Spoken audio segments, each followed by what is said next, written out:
11 months to pay na lang ang truck natin. At konting kembot na lang is makakawalan na tayo sa truck payment. Masasabi na rin natin ang truck natin ay magiging atin. Kahit na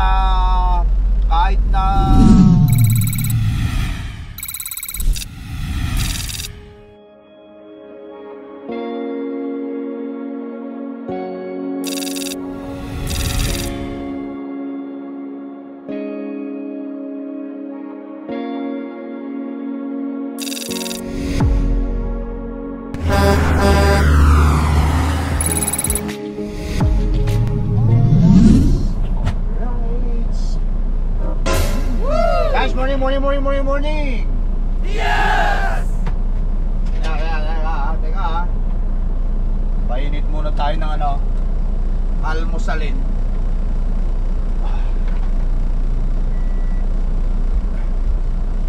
Kape muna tayo at nakabili almusalin.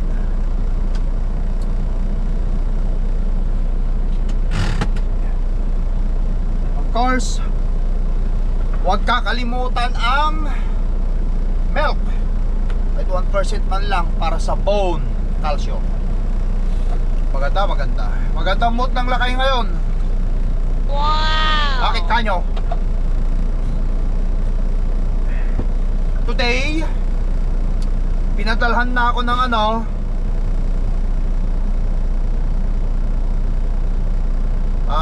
pinadalhan na ako ng updated yung updated na buyout ng ating truck, guys.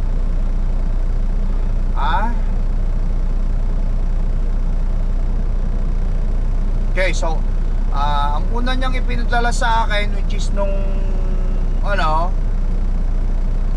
November 1, 2024, is pa-plus ko sa inyong oops, kapay kayo. Masaya lang ang lakay. Pa-plus ko sa inyong screen. Pero first of all, magkape muna tayo. Gawa mo tayo kape at saka lang tayo, milk. Walang sugar muna ngayon.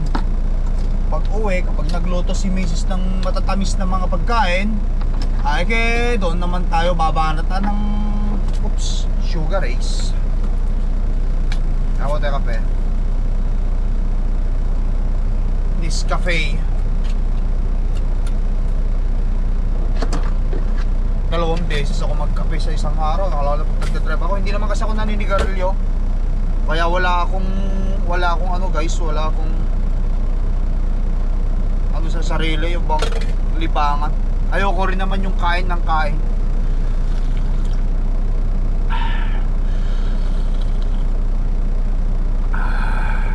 Ayoko rin naman kasi ng kain ng kain. Okay, but anyway, where were we? Okay, so ang una niyang ipinadala sa akin yung pinagkuhanan ko ng truck, pinagkuhanan ko kay Cordapia, which is November 1, 2024, is ang balanse natin noon, guys, is 90,270.14 sa truck. 90,270.14. Okay. Ngayon yung pinadala na sa akin nung June 9 ngayong taon is nakapagbayad tayo ng almost 30 mil o 29,000 lang. So 61,654.82 yung buyout natin up to date nitong June 14, 2025. Ayun, itong nakuha kong buyout ngayon August the 2nd, at itong buyout na nakuha ko is September 29, 2025, which is yan yung birthday ng aking sister. Happy birthday ulit, at kapatid ko, kung nanonood ka sa akin, alam ko busy ka, hindi ka na masyadong na-message, pero at hindi na nag-uusap, pero you know that I love you very much.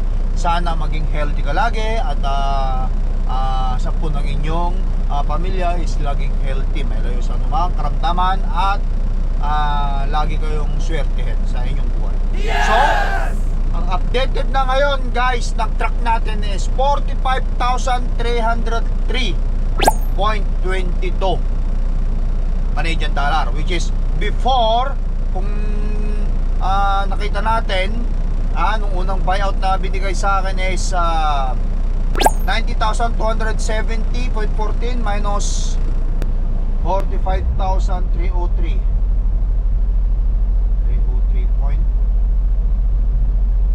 303.22. So nakapagbayad ako ng 44,962.92 ng 9 ng November yun, sa October, 11 months, no? 11 months. So 50,000 ang nabayaran ko, 11 months sa truck. 50,000. Ngayon 45,303 ang remaining ng truck ko. I-divide natin ngayon sa payment ko. Monthly payment ko is 4,050 ang monthly payment ng truck ko guys. Divided by 4,050 whilst 11 months o 11.18 o 11 and a half months. 11 months and sabihin mo ng 11 months to pay na lang ang truck natin. 11 months to pay na lang ang truck natin. At konting kembot na lang is makakawalan na tayo sa truck payment. Masasabi na rin natin ang truck natin ay magiging atin. Kahit na luma ng truck, ang importante sarili natin yung truck at buo na yung income natin. So yung ibinabayad natin na 4,050 monthly, may lalagay na yan sa pocket natin. Mas malaki na ngayon ang magiging income ng isang owner operator kapag nakabayad. Kaya marami akong owner operator dyan o kilalang owner operator dyan na nakabayad na ng truck, at yun ang ina-advise nila sa akin. Tsaka mo mararamdaman mo ang kaginhawaan kapag bayad na ang truck mo. Kapag oras na bayad na ang truck mo, kasi yung pambabayad mo sa truck mo guys, maitatabi mo na yun, maibubulsa mo na yun. Hindi mo na kailangang pang ratratin ng bumiyahe. Katulad natin, pamilyado ko, I understand sa iba, siyempre lahat naman tayo, pamilyado tayo dito sa Canada. So kapag pamilyado na tayo, ang priority talaga natin is yung family natin. Second na lang yung trabaho natin, kasi yung trabaho natin nandiyan lang yung trabaho natin, pero ang family natin, sila yung priority natin. Give our time more, o mabibigyan ko na ang mas maraming panahon ng aking family, kasi talagang family talaga tayo. At isa pa, nagkakaedad na tayo. Hindi habang panahon malakas tayo magtrabaho. Tandaan natin, hindi habang panahon sabihin natin, ito ginagawa kong pag-share sa inyo ng mga inspiration or pagbablog. Hindi habang panahon ay nagbablog ako at lagi ako nandiyan na nagbibigay sa inyo ng inspirational, o sabi nga nila sa iba, yung mga ibang mga viewers natin is for entertainment purpose only nila. Hindi habang panahon magagawa natin yun guys. Kaya ngayon pa lang, para sa akin, mag-put up na tayo ng pangkabuhayan natin, pagtanda natin. Kasi alam nyo, ito sabihin ko sa inyo isa pa, no? Totoo naman talaga, lahat ng tao kumukupas. Katulad natin, bata pa tayo ngayon, mga few years, matanda na tayo. Same thing din sa mga aktor, actress, yung mga artista sa Pilipinas, yung mga nagkaedad na artista. Ngayon hindi na sila nakikita sa television. Kumbaga lumalaos na yung mga bagong mga bagong discover ngayon lang yung discover ng mga artista ngayon. Sila, yung mga matatandang mga artista, yung mga dati, yung mga 80s, kasi 80s ako pinanganak, 90s hindi ko na sila nakikita. Kumbaga dumarating yung panahon na talaga malalaos ka rin, no? Kaya para sa akin, bago pa mangyari yung malaos ako sa pag-YouTube ko, sabihin na lang natin, kailangan ko na mag-set aside o mag-plan ng aking pangkabuhayan. Ayan. Kasi mahirap din naman kapag wala kang wala kang naitabi sa panahon na malakas ka. Katulad ng mga artista na yan, yung mga iba, sikat na sikat sila noong araw, daming project, ngayon wala na. Gawa nga ng waldas din sila. Yung iba, mauutak din. Alam nila darating yung panahon na sila ay kukupas. So yung iba, nag-put up ng business katulad ni Marvin Agustin. Di ba? Mayroon siyang restaurant. Ang alam ko yan. Sino pa yung mga ibang mga artista na may mga negosyo sa Pilipinas, di ba? Hindi na sila nakikita sa TV pero paminsan-minsan ano sa mga showbiz pero may mga negosyo. Mas marami na siguro tayong maipuput up na investment kapag bayad ng truck kasi akalain mo malaking halaga yun, guys. Malaking halaga yung 4,050 monthly. Kasi sabihin na lang natin ang truck ko kasi 5 years na nitong March. 11 months na bayaran ko na next year, maganitong buwan kamo na lang. So, ano ba ngayon? October ngayon, no? So, 11 months, October. September next year, that is 11 months, bayad na yon. Mababayaran ko na that time. So, tama-tama ang truck natin, no? Ang truck natin is 93,100. Ang truck natin is 931,791 na ang tinakbo niya. Magwa 1 million na yan. Ayan. Pero kahit papaano, being owner operator, pagiging owner operator ko, hindi naman yung totally talagang lubog na lubog tayo sa pagiging owner operator. Kahit papaano, mayroon din naman. Mas ma-enhance na natin ang kita natin kapag bayad na yung truck. Sa simula lang talaga ang pagiging owner operator mahirap.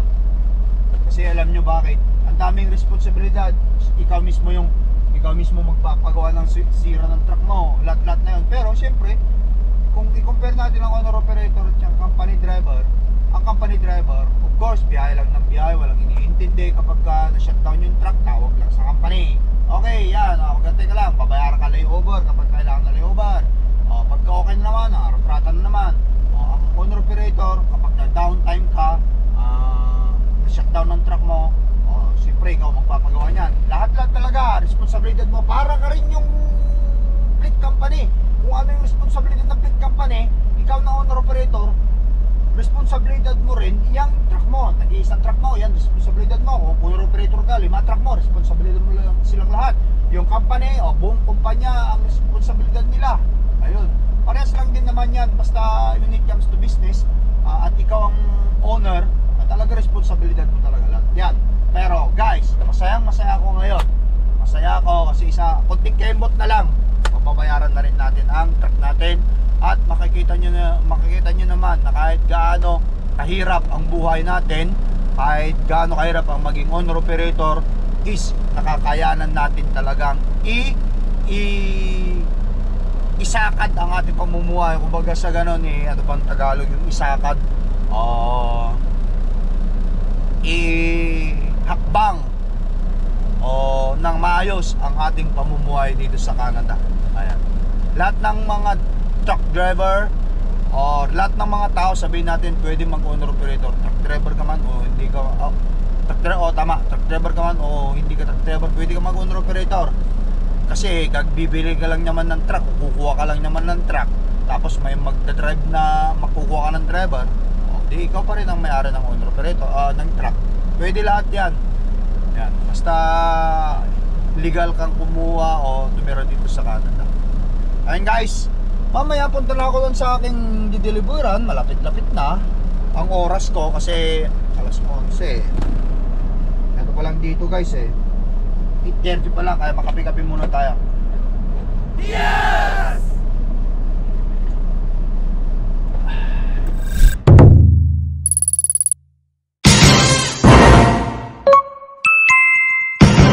Lakai Tracker.